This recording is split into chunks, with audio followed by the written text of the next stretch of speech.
Hello friends, बहुत बहुत स्वागत है आपका mysurgery.com के इस चैनल पे और मैं हूं आपका दोस्त सौरभ शुक्ला। आज हम बात करेंगे how to become a full stack web developer.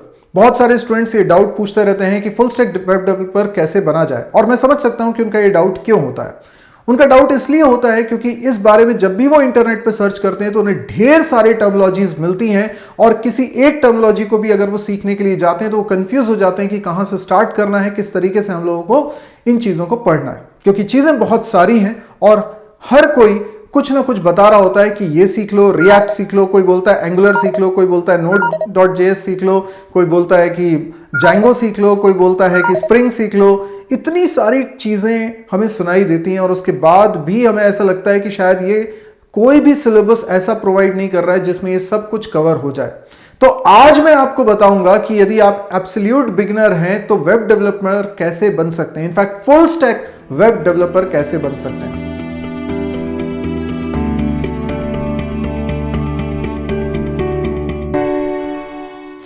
दोस्तों, यहां यह बात समझने की है कि दुनिया में अभी 200 करोड़ से ज्यादा वेबसाइट्स हैं। जी हां, 200 करोड़ से ज्यादा वेबसाइट्स हैं। इनफैक्ट हर सेकंड एक नई वेबसाइट बन जाती है, जिसका मतलब यह है कि हर सेकंड एक नया बिजनेस पैदा हो रहा है।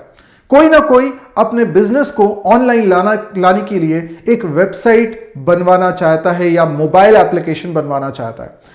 अब इसका मतलब यह है कि यहां है ढेर सारी अपॉर्चुनिटी, और आपको यह समझना होगा कि इस फील्ड में बहुत ज्यादा जॉब्स भी हैं और आप फ्रीलांस काम भी कर सकते हैं, घर बैठ के खुद से भी काम करके पैसा कमा सकते हैं। तो ये जो फील्ड है ये बहुत प्रॉमिसिंग है, इसीलिए बहुत सारे लोग इस फील्ड की तरफ आकर्षित होते हैं।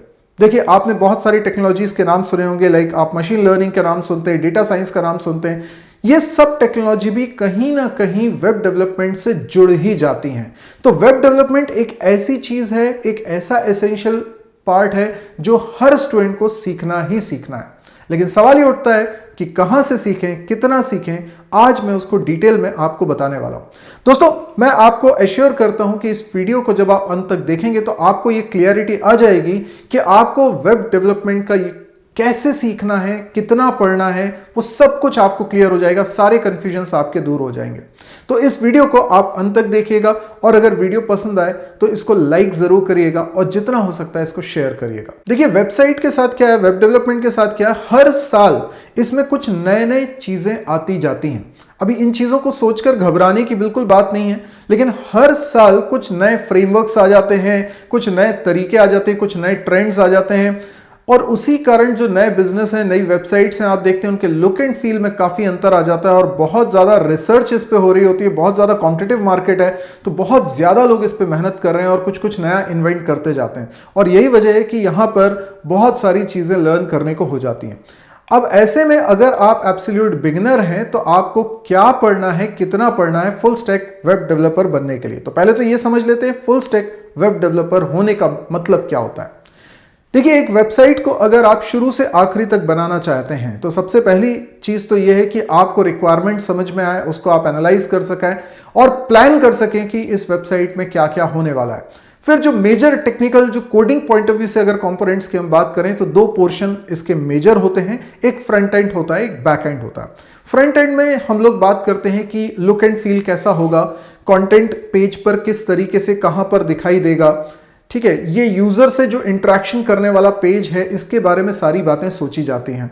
इसमें इंटरेक्टिव पेजेस की भी बात सोची जाती है और स्टैटिक कंटेंट की भी बात सोची जाती है।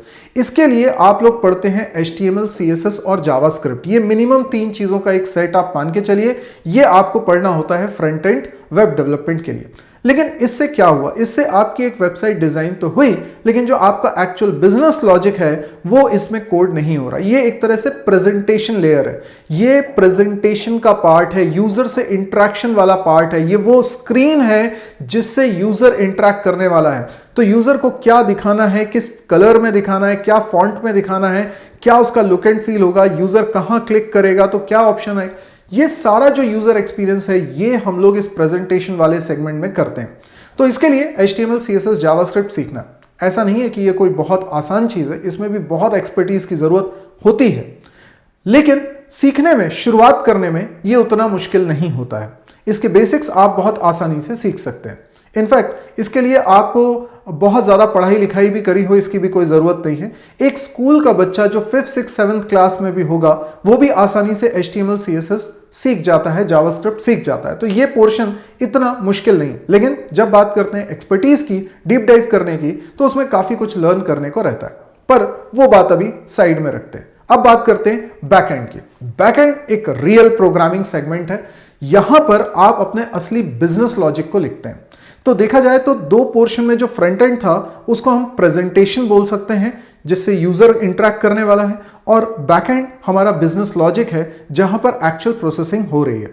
तो जैसे मान लीजिए कि अगर हम बात करें अमेजॉन की वेबसाइट की, जो ई कॉमर्स की वेबसाइट है जिस पे जाके आप परचेजिंग करते हैं, तो वहां पे आपको एक लुक एंड फील है, किस तरीके से प्रोडक्ट्स आपको दिखाई दे रहे हैं, क्या क्या ऑप्शंस आपको दिखाई दे रहे हैं, ये प्रेजेंटेशन की बात है।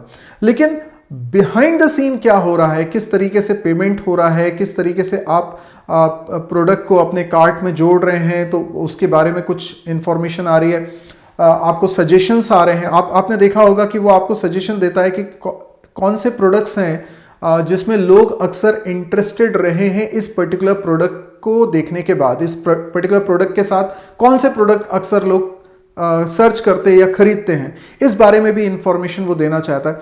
तो ये जो स्मार्ट डेटा है पेज पर दिखाई दे रहा है, ये डेटा आ कैसे रहा है, इसके लिए पूरा कोड जो लिखा गया है वो बैकएंड पे लिखा जाता है। तो यहां पर बिजनेस लॉजिक पूरा का पूरा इंप्लीमेंटेड होता है। ये इंप्लीमेंट करने के लिए आपको लगती है कोई ना कोई प्रोग्रामिंग लैंग्वेज। ये प्रोग्रामिंग लैंग्वेज पाइथन भी हो सकती है, PHP भी हो सकती है, जावा भी हो सकती है, C#.NET भी हो सकती है, C++ भी हो सकती है, या रूबी भी हो सकती है, या बहुत सारे और भी कई सारे ऑप्शंस आपके पास होते हैं। आपको इन सबको सीखने की जरूरत नहीं है। कोई एक प्रोग्रामिंग लैंग्वेज सीख कर आप उसमें बैकएंड प्रोग्रामिंग कर सकते हैं, अपने बिजनेस लॉजिक को लिख सकते हैं। लेकिन इसके बाद एक और बहुत इंपॉर्टेंट चीज आती है, दैट इज डेटाबेस। जी हाँ, जो बिजनेस में डेटा इन्वॉल्व होगा, जैसे अगर अमेजॉन की वेबसाइट की अगर हम बात करें तो वहां पे कितना सारा डेटा है, आप सोच के देखिए। प्रोडक्ट्स का डेटा है, कस्टमर्स का डेटा है, जो सेलर्स हैं उनका डेटा है, आपकी परचेजिंग हिस्ट्री का डेटा है, बिलिंग से ऑर्डर से रिलेटेड इंफॉर्मेशन का डेटा, बहुत सारा डेटा। ये सारा का सारा डेटा जो है वो बहुत ही ऑर्गेनाइज मैनर में रखा होता है डेटाबेस में, जिससे इंटरेक्ट करता है हमारा बिजनेस लॉजिक वाला कोड। यानी जो भी आपने लैंग्वेज चूज करी है बैकएंड पे, वो इंटरेक्ट करती है इस डेटाबेस से। तो डेटाबेस को हैंडल करना यानी स्टोर करना और वहां पे CRUD ऑपरेशंस परफॉर्म करना, ये सारे काम यहां पर होने वाले। अब मैं आपको जो कह रहा हूं, दो पोर्शन की मैंने बात करी, फ्रंट एंड बैक एंड, ये दोनों आपको सीखना है minimum full stack web developer बनने के लिए। लेकिन इसमें एक चीज और हमको जोड़नी पड़ेगी। मान लीजिए आपने एक वेबसाइट बनानी है, आपने फ्रंट एंड की भी कोडिंग कर दी है, बैक एंड की भी कोडिंग कर दी है, डेटाबेस वगैरह सब आपका बन चुका है, यानी कि आपकी वेबसाइट ऑलरेडी बन चुकी है। अब लेकिन इसको आपको करना है डिप्लॉय। देखो, जब डिप्लॉय की बात आती है तब हम बात करते हैं डेवऑप्स की। तो यहां पर बेसिकली एक नई टर्म है जो अभी मार्केट में लॉन्च हुई है, जिसके कारण हम लोग बात करते हैं कि भाई किस तरीके से हमें अपने प्रोडक्ट को डिप्लॉय करना है और उसको रन टाइम पे मेंटेन भी करना है। मतलब हम उसमें चेंजेस करते रहें और वो लाइव भी रहे, हम ये भी चाहते हैं। तो यहां पे बहुत सारे चैलेंजेस आते हैं। तो जो डेवऑप इंजीनियर्स होते हैं, ये उन्हीं का डिपार्टमेंट होता है कि वो इस चीज को हैंडल करें। अब क्योंकि हम इस वीडियो को बना रहे हैं उन लोगों के लिए जो एब्सोल्यूट बिगिनर हैं, तो मैं उन लोगों को ना तो इन टर्मिनोलॉजी से डराना चाहता हूं, ना कंफ्यूज करना चाहता हूं, क्योंकि यही कंफ्यूजन के कारण तो वो शुरुआत नहीं कर पा रहे। तो मैं आपको पहले बताता हूं कि आपको मिनिमम क्या सीखने की जरूरत है। तो मेरी टिप ये है कि आप लेयर्ड अप्रोच अपनाएं लर्निंग के लिए। ये लेयर्ड अप्रोच क्या है, आइए उसको समझते हैं। जब मैं कह रहा हूं लेयर्ड अप्रोच, तो इसका मतलब यह है कि सबसे पहले आप उन मिनिमम चीजों को सीखिए जिससे कि आप वेब डेवलपमेंट पूरा कर सकें। बस इतना ही पहले सीखना है। यह है आपकी लेयर 1। जब आप एक बार पूरा सीख जाएंगे तो फिर आप लेयर 2 पे आएंगे और फिर आप डीप डाइव कर सकते हैं जिस एरिया में आपका ज्यादा इंटरेस्ट आ रहा है। क्योंकि अगर मैं ये कहूं कि एक साल बहुत मेहनत करके आपने कुछ पढ़ाई करी और उसके बाद आप मास्टर बन गए फुल स्टैक वेब डेवलपर के, तो ऐसा नहीं है। लोगों को कई साल लग जाते हैं इस फील्ड में मास्टरी करने के लिए, क्योंकि ये फील्ड बहुत वास्ट है, इसमें बहुत सारी चीज़ें हैं और बहुत सारी नई नई टेक्नोलॉजीज आ गई हैं, तो उनसे अप टू डेट रहना इतना आसान नहीं होता। इसलिए अक्सर लोग किसी एक फील्ड में मास्टर हो जाते हैं। तो जो बड़ी कंपनीज हैं वो क्या करती हैं, वो देखती हैं कि एक पूरा प्रोजेक्ट है, उसको अलग अलग टीम के द्वारा करवाना है, एक एक फेज को एक एक टीम हैंडल कर रही है। लेकिन कई जगह पर यह भी देखा जाता है कि फुल स्टैक वेब डेवलपर की जरूरत होती है, जिसको शुरुआत से लेकर आखिरी तक, यानी रिक्वायरमेंट गैदरिंग से लेकर आपकी पूरी प्लानिंग, डिजाइनिंग, डेवलपमेंट, कोडिंग और फिर डिप्लॉयमेंट तक सारी चीजें पता हों। इस तरह के लोगों की बहुत डिमांड रहती है और इसीलिए आपको ये पूरा सीखना ही सीखना है। तो लेयर 1 में आपको मिनिमम क्या सीखना है? तो सबसे पहले लेयर 1 में हम सीखने वाले हैं HTML। HTML hypertext markup language है, जो कि कोई प्रोग्रामिंग लैंग्वेज नहीं है, लेकिन इससे यह तय होता है कि एक पेज पर क्या क्या दिखेगा। पेज पर जो एलिमेंट्स दिखाई दे रहे हैं, जैसे कि आप किसी भी वेब पेज को इमेजिन करिए, उसमें कहीं इमेज दिखाई दे रही है, आपको कहीं पर कुछ टेक्स्ट दिखाई दे रहा है, कहीं पर हेडिंग दिखाई दे रही है, कहीं पर टेबुलर फॉर्मेट में कुछ चीजें दिखाई दे रही हैं, आपको फॉर्म दिखाई दे रहा है जिसको यूजर फिल करता है। इस तरह की बहुत सारे एलिमेंट्स आपको पेज पर दिखाई देते हैं। तो ये क्या क्या आपको पेज पर चाहिए, ये आप तय कर सकते हैं HTML के द्वारा। लेकिन ये जो कुछ भी पेज आपको दिखाई दे रहा है, ये प्लेन है, इसका लुक जो है वो बहुत ज्यादा फैंसी नहीं है, लेकिन हम चाहते हैं कि ग्राफिकल इंटरफेस जो ये हम बना रहे हैं ये बहुत अट्रैक्टिव हो, अपीलिंग हो, यूजर का मन करे उससे इंटरैक्ट करने का। तो ऐसा कुछ करने के लिए आपको यूज करना पड़ता है CSS। तो CSS बेसिकली क्या करता है, जो एलिमेंट्स आपने HTML पेज पर बनाए हुए हैं या HTML कोडिंग के थ्रू बनाए हुए हैं, उनकी पोजीशन को तय करता है और उनसे रिलेटेड डेकोरेशन को तय करता है। ये दो मेन टर्म याद रखिए। CSS का मेन काम क्या है? पोजीशन एंड डेकोरेशन, जिससे कि पेज पर कौन सी चीज कहां दिखेगी और कैसी दिखेगी, यह तय करता है CSS, यानी कैस्केडिंग स्टाइल शीट। जब ये आप सीख जाते हैं, ये दोनों ही चीजें प्रोग्रामिंग लैंग्वेज नहीं है, ध्यान रखिएगा, लेकिन इसी से पूरा लुक तैयार होता है। पर यहां पर पेज अभी भी इंटरैक्टिव नहीं बना है। पेज को अगर आप इंटरैक्टिव बनाना चाहते हैं तो आपको चाहिए कि आप जावास्क्रिप्ट सीखें। जावास्क्रिप्ट एक प्रोग्रामिंग लैंग्वेज है, यानी इसमें आप वो सारे फीचर्स देखते हैं जो किसी प्रोग्रामिंग लैंग्वेज में आपको देखने को मिलते हैं, जैसे कि इसमें वेरिएबल्स होंगे, इसमें डिसीजन कंट्रोल होंगे, इफ एल्स वगैरह। यहां पर आपको लूप भी लगाने को मिलेगा, जैसे वाइल, फॉर वगैरह आप लगाते रहते हैं दूसरी लैंग्वेजेस में। इसके अलावा यहां फंक्शन का भी कॉन्सेप्ट होगा, यहां इवेंट्स का कॉन्सेप्ट होगा, जो बहुत शानदार और जरूरी कॉन्सेप्ट है, आपको सीखना ही है इसके बारे में। तो ये सारी चीजें जावास्क्रिप्ट में मिलती है। पर जावास्क्रिप्ट आपको कितनी सीखनी, बिकॉज जावास्क्रिप्ट आज की डेट में बहुत एक्सट्रीमली पॉपुलर प्रोग्रामिंग लैंग्वेज है और मार्केट में बहुत ज्यादा यूज हो रही है। बहुत सारे प्रोग्रामर इसकी तरफ अट्रैक्टेड हैं।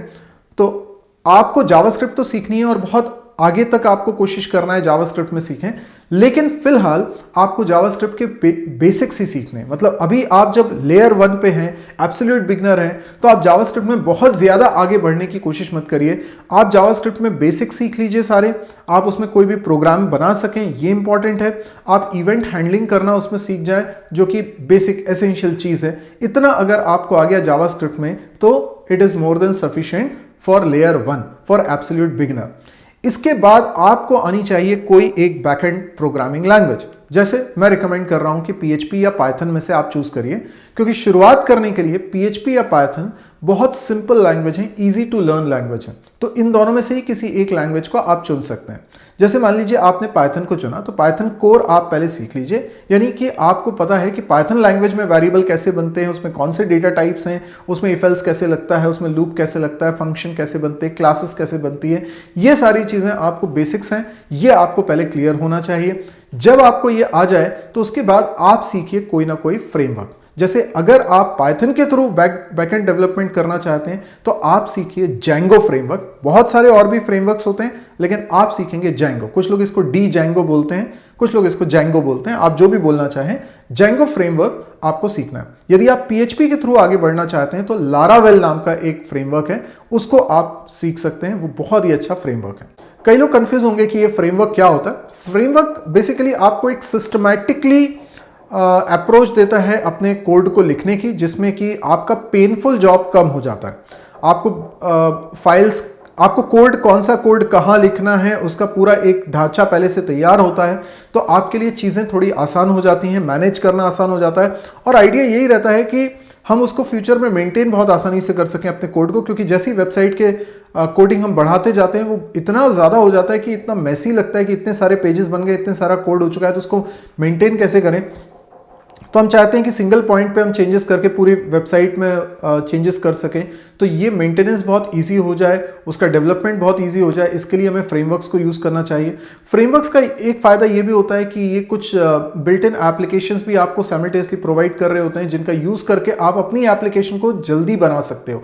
तो फ्रेमवर्क आपका जो डेवलपमेंट का एक्सपीरियंस है उसको बहुत ईजी भी कर देगा। देखिए, फ्रेमवर्क CSS के भी आते हैं, जावास्क्रिप्ट के भी आते हैं, पर मैं एब्सोल्यूट बिगनर्स को बिल्कुल सलाह नहीं दूंगा कि शुरुआत में वो फ्रेमवर्क्स के चक्कर में पड़े फ्रंट एंड में। यानी CSS के फ्रेमवर्क्स और जावास्क्रिप्ट के फ्रेमवर्क शुरुआत में सीखने की जरूरत नहीं है, आप इनका बेसिक्स करिए। HTML CSS जावास्क्रिप्ट जितनी जल्दी हो सकता है उसको उतनी जल्दी फिनिश कर दीजिए। बेसिक सीख के आप कर सकते हैं। ये भी कोई जरूरी नहीं कि HTML में सारे टैग सीखें या CSS की सारी प्रॉपर्टीज सीखें, बिल्कुल भी जरूरी नहीं है। आप बिल्कुल बेसिक सीख लीजिए और मैं समझता हूं 2 हफ्ते या 2.5 हफ्ते के अंदर मैक्सिमम आप कंप्लीट कर सकते हैं HTML CSS और जावास्क्रिप्ट का पार्ट। इसके बाद जब आप बैकएंड पे आएंगे और आपने कोई प्रोग्रामिंग लैंग्वेज जैसे कि पाइथन सीखी हुई है, तो अब आप Django फ्रेमवर्क पे काम करना चालू कर सकते हो। Django फ्रेमवर्क के भी जो फीचर्स हैं, मुश्किल से 15 दिन में आप उसके इतने फीचर्स सीख जाते हैं कि अब आप एक कंप्लीट वेबसाइट, बढ़िया वेबसाइट बना सकते हैं। मैं कहूंगा लेयर 1 में आप बस इतना करिए। जब Django आप सीखेंगे तो उसके साथ में कोई एक डेटाबेस सॉफ्टवेयर को भी आप सीखेंगे, SQLite जो कि उसमें प्रेफर्ड होता है, और या फिर MySQL, इन दोनों में से किसी एक को आप चुन लीजिए और इसके साथ शुरुआत करिए। देखिए, मैं एब्सोल्यूट बिगनर्स के लिए ये गाइडेंस प्रोग्राम दे रहा हूं, तो आप ये मत सोचिएगा कि एडवांस में भी हमें बस इतना ही करना है, या ये भी मत सोचिएगा कि इतना आपने लेयर 1 में कर लिया तो दिस इज सफिशिएंट और इसके बाद अब कुछ करने की जरूरत नहीं है। ऐसा बिल्कुल नहीं है। ये करने का मकसद ये है कि एक बार आपको पूरी जर्नी पता चल जाए, वेब डेवलपमेंट का पूरा आर्किटेक्चर समझ में आ जाए कि किस चीज़ों का क्या रोल होता है, वो जब हमें समझ में आ जाएगा तो हम चीज़ों को कनेक्ट कर पाएंगे। जब हम कोई एडवांस चीज़ें पढ़ते हैं तो वहाँ पर ये रिक्वायर्ड होता है कि आपको कंप्लीट पिक्चर क्लियर हो, तो इसीलिए मैंने कहा कि पहले इतना आप सीख लीजिए। इतने के बाद आप बेसिक वेबसाइट्स बना सकते हैं, बिजनेस वेबसाइट्स, मतलब कि उसमें फंक्शनिंग हो रही होगी, काम हो रहा होगा। यानी जैसे Amazon की वेबसाइट है या फेसबुक की वेबसाइट है, यस, आप ऐसी वेबसाइट्स बना सकते हैं। इसके बाद फिर क्या होता है, हमें बनाने होते हैं प्रोजेक्ट्स। जब आप प्रोजेक्ट्स बनाएंगे, हो सकता है शुरुआत में आपको आइडियाज ना आए कि प्रोजेक्ट क्या बनाना है, तो आप एग्जिस्टिंग वेबसाइट्स के क्लोन बनाने की कोशिश करिए प्रैक्टिस के लिए। फेसबुक जैसी वेबसाइट बनाइए, Amazon जैसी वेबसाइट बनाइए, या कोई भी दूसरी वेबसाइट को आप देख लीजिए, आप उसका क्लोन बनाने की कोशिश करिए। और ये जो वेबसाइट बनाएंगे, आप इसके लुक एंड फील के साथ साथ इसकी जो बिजनेस प्रोसेसिंग है उसके बारे में सोचेंगे कि वो कैसे इंप्लीमेंट हुई होगी। यहां पर आपकी रियल लर्निंग होती है जब आप बनाते हैं प्रोजेक्ट, क्योंकि थ्योरी में आप सिर्फ चीजें देखते हैं कि इससे ये होता है, इससे ये होता है, ये लिख देंगे तो ऐसा हो जाएगा, दैट्स इट। लेकिन जब एक्चुअली कुछ हमें इंप्लीमेंट करना होता है तो वो कैसे होगा, यहां पर लॉजिक लगाने की जरूरत होती है, और वहां जरूरत पड़ती है आपकी प्रोग्रामिंग स्किल की। तो इसीलिए प्रोजेक्ट्स बनाना बहुत जरूरी है। तो सिंपल आप 3-4 प्रोजेक्ट्स आप बनाइए और ये आपकी जर्नी हो जाती है खत्म। मुझे लगता है कि ज़्यादा से ज़्यादा 1 से 2 महीने का आप टाइम पीरियड ले लीजिए और ये एब्सोल्यूट बिगनर वाली चीज़ कर लीजिए।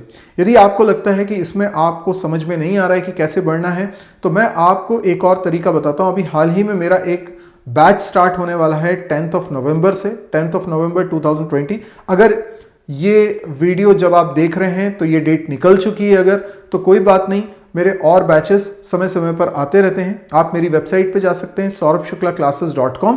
इस वेबसाइट पे आपको अपकमिंग बैचेस की लिस्ट मिल जाती है, और एक बैच अभी जिसके बारे में मैं बता रहा था वो स्टार्ट हो रहा है 10 नवंबर से। उसमें अभी एडमिशन ओपन है, आप उसमें जा सकते हैं। उसके इस साइट पे आपको पूरी डिटेल भी मिल जाएगी, आप उसमें एडमिशन भी ले सकते हैं, यहीं से सब कुछ हो जाएगा।